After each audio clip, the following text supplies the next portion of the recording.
Hello, welcome back guys to Sportaria channels here. Today in this video I'm gonna show you a tutorial how to turn off the phone button sound on Motorola G06 Power.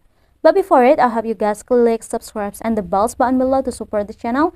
And yeah, now without any further ado, let's get started to the video.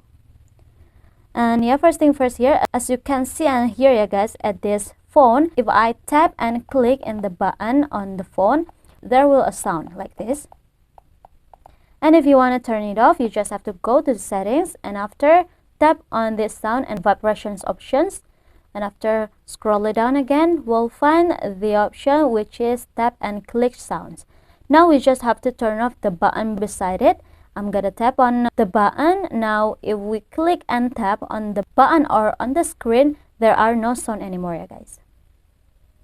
So yeah, I think it's enough for me. Thank you guys for watching this video. Don't forget to leave your like and comments below, and I'll see you soon on the next one. Goodbye.